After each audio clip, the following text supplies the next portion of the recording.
Je vous remercie, Monsieur le Président. Monsieur le Président, Messieurs les ministres, mes chers collègues. Monsieur le ministre des Finances, les chiffres clés de votre loi de finances rectificative sont alarmants.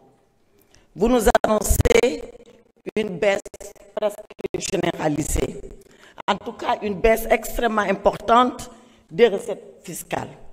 Vous nous annoncez aussi un maintien, mais très faible, de l'appui budgétaire et des dons. Et vous nous annoncez une augmentation du déficit loin et très loin des critères fixés par notre communauté qui est l'UEMOA. Et dans tout ça, vous recherchez 1141 milliards de francs CFA entre la LFI et la LFR. Où trouverez-vous l'argent, Monsieur le ministre? Voilà la question. Parce que les solutions que vous nous proposez pour trouver l'argent ne sont pas des solutions fiables. Et je suis désolée de vous le dire. Parce que qu'est-ce que vous nous annoncez? Pour trouver cet argent, vous dites oui, on va recourir à compresser les dépenses. D'accord? Rationalisons les dépenses, compressons-les, mais quand vous nous annoncez que c'est seulement pour un taux de 0,5% que vous avez fait d'effort de décroître les dépenses sur le budget général, alors vous êtes loin de retrouver 1000 et quelques milliards. Vous nous dites oui, on va mobiliser les ressources. D'accord? Mobilisons les ressources, mais que vous nous dites, qu'est-ce que vous nous dites pour mobiliser les ressources? On va élargir l'assiette fiscale et on va augmenter la pression fiscale de 20%. Alors, Monsieur le ministre, dans ce document de LFR, vous nous parlez d'élargir cette pression fiscale à 20% en 2025. Dans le document que vous avez sur l'orientation budgétaire, vous dites que vous atteindrez ce taux de 20% de pression fiscale en 2029. Vous êtes un ministre des Finances qui a un vrai problème de chiffres. Je vous l'avais dit la dernière fois. Entre encore le taux de croissance que vous nous annonciez, non, le déficit budgétaire que vous nous annonciez à 3% en 2025 et à 3% en 2029 dans le plan Sénégal, le plan national de développement du Sénégal.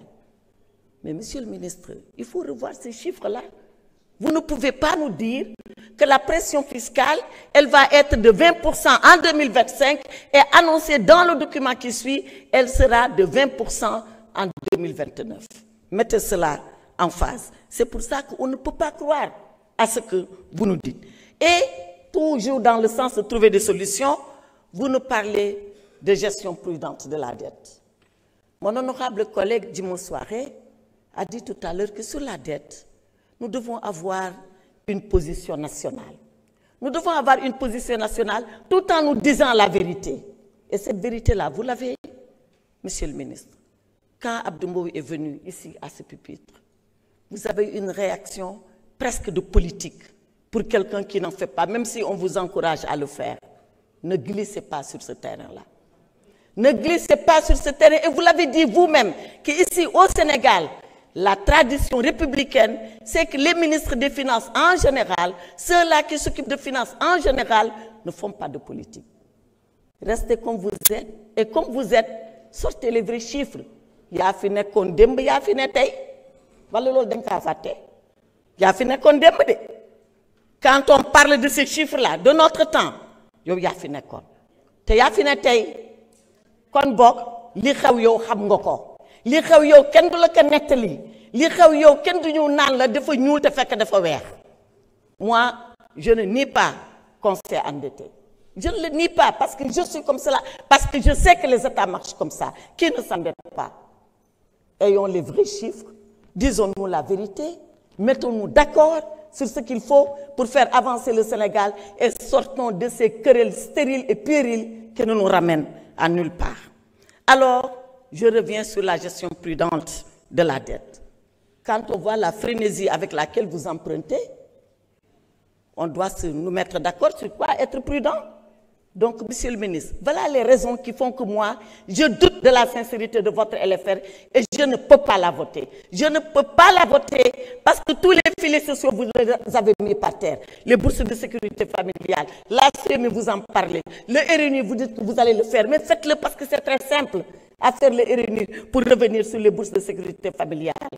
Pensez aux syndicats, pensez au Fonds social, il est en ébullition, y compris vos propres collègues des impôts et domaines. Monsieur le ministre, faites ce que vous avez à faire et n'écoutez pas les oiseaux de mauvais augure. Merci beaucoup. Honorable député Mohamed